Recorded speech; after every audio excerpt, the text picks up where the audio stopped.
মোৰ সুৰৰ চুমাত কোন সাৰ পাহ মোৰ গান শুনি কোন ভুল যাওঁ মোৰ সুৰৰ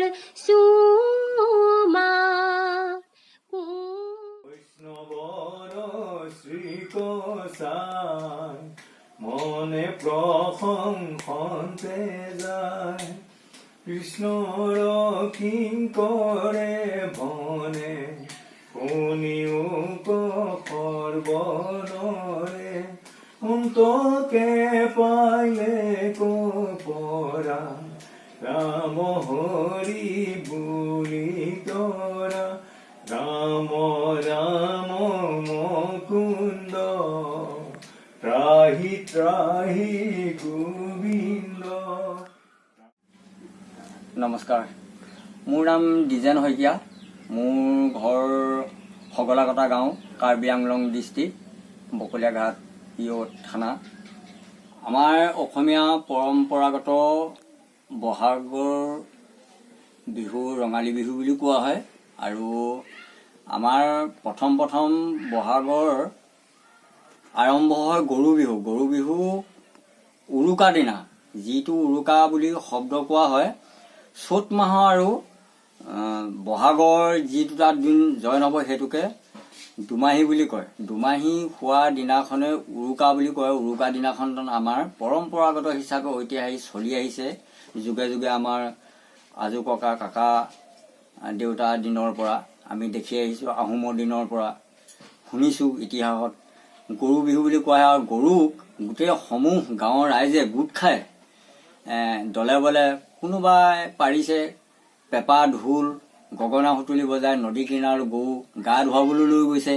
আৰু কিছুসকলে ওচৰত নদী নাই বা কোনো সুবিধা নাই, সেইসকলে মাহ হালধি লৈ গৈ ঠাইতে লাহনীৰে পানী সিঁচা এটা হেৰি আছে আৰু আমাৰ লাহনী বুলি কয়। সেইবিলাকে সিঁচি তাৰমানে গৰু গা ধুৱায়। আৰু গৰু গা ধুৱাব তেতিয়া তাৰমানে মাহ হালধি, থেকেৰা, বেঙেনা, লাও এইবিলাক তাৰমানে তিনিডাল এডাল মাৰিত চাচি পেলাই তিনিডাল খৈকা বনা হয়। সেইডাল খৈকা চাক বুলি কোৱা হয়। সেই মাৰিডালৰ নাম চাক বুলি কোৱা হয়। তিনিটা বস্তুত হালি লৈ মানে চিলাই, সেইটো তাৰমানে প্ৰথমতে চালনীত আৰু ডলাত বা যেনেকৈ পাত্ৰ পায় তাত লৈ নদীত গৈ পেলাই ইজনে সিজনক ধেমালি কৰি গৰু গা ধুৱাই ইজনে সিজনে মাহ হালধি দলিয়াব, গৰু গা ধুৱাব। গৰু গা ধুৱাওঁতে এটা পৰম্পৰাগত হিচাপে এটা শব্দ কয়, মানে মাৰে সৰু দেউতাৰে সৰু তই হবি বলদ গৰু, এনেকৈ বুলি কৈ দলি মাৰে। মানে সেই মাহ হালধি ঘঁহাব, বেঙেনা ধৰক লাও দলিয়াব, মানে গৰু গাত লাও খা বেঙেনা খা, বছৰে বছৰে বাঢ়ি যা, গৰুটো ডাঙৰ হ'বলৈ কয়। তাৰমানে ক'ব আৰু লাও খা দলিয়াব, বেঙেনা খা বছৰে বছৰে বাঢ়ি যা, বাপেৰে সৰু মাৰে সৰু তই হবি বলদ গৰু, তাৰমানে বলদ গৰু ডাঙৰ হ'বলৈ দিয়ে। আৰু সেইদিনা সেইটো পৰম্পৰা হিচাপে আমাৰ গৰু গা ধুৱালে। তাৰপিছত গধূলি নতুন পঘাৰে মানে তৰাৰ এডাল গছ আছে, মানে তৰাৰ গছ, এইটো জংঘলত পায় বা কাৰোবাৰ ঘৰত ৰুব পাৰে। সেইডালে তৰাৰ ডিঙিত এটা চোঁচ আনি পেলাই নহ'লে ৰছীত বাটি পেলাই তৰাৰে নতুন পঘাৰে তাৰমানে গৰু ডিঙিত পিন্ধাই দিয়া হয়। আৰু গধূলি আনি পিঠা দিব গৰুক। পৰম্পৰাগত হিচাপে আমাৰ অসমীয়া পিঠা থাকে, তেল পিঠা, সুতুলি পিঠা, খোলা দিয়া পিঠা, এনেকৈ ধৰণে 4-5 বিধ পিঠাৰে গৰুক খুৱাব। গধূলি জাক দিব, মানে তুঁহ আৰু হেজু গছ। গধূলি পিছদিনাখন 1 তাৰিখ হ'ব। 1 তাৰিখ হোৱাৰ লগে লগে কিছুৱে নামঘৰত বিহু জুৰিব, মানে বিহু জুই নামঘৰত বিহু জুই ডাঙৰ বৰমূৰীয়া যিবিলাক গণ্যমান্য ব্যক্তি বুঢ়া মাথা থাকে গাঁৱত তেখেতলোকৰ ঘৰত হুঁচৰি বিহু জুৰে। ইতিমধ্যে হুঁচৰি বিহু জুই পেলাই বিহু আৰম্ভ হয় আৰু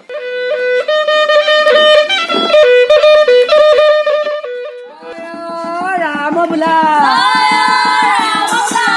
গোহালিত গৰু বাৰীত তামোল পাণ ভঁৰালত জহা ধান পুখুৰীত মাছ চাৰিওফালে জয় জয় ময় ময় গোবিন্দ কৃষ্ণ ৰাম নাৰায়ণ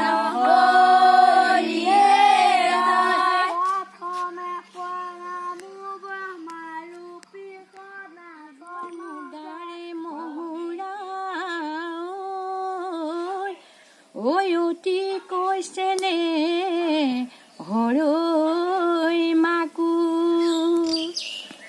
তাতো কৈছেনে হৰ বহাগৰ বিহুতিঐ অনে নাচি কেনে কৈ থাকো কুঞ্জলতা কপৌফুল ফুলি আছে নাচনী ভনী ঢুলিয়াই মাতি আছে নেযাওঁ বুলি নকবা বেয়া পাব চিৰদিনৰ কাৰণে বিদায় ল'ব চাউলৰ মাজৰ শিলগুটি ভণ্টি তোমাৰ নামটো কি নামটো যদি বিউটিফুল লৈ যাম তোমাক লখিমপুৰত গৈছানে হিন্দী ফিল্ম চাইছানে হিন্দী ফিল্ম চাবলৈ ভাল কমলা মৰ্টন খাবলৈ ভাল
এয়া বাঁহী এতিয়া ইয়াৰ পাছত বিহু সামৰিব ঢোল বজাব বিহু সামৰিব হুঁচৰি চাপৰ বিহু মাৰিব হুঁচৰি গাব তাৰ পাছতে সামৰণি চাপ মাৰি সকলোৱে আশীৰ্বাদ দিব গৃহস্থক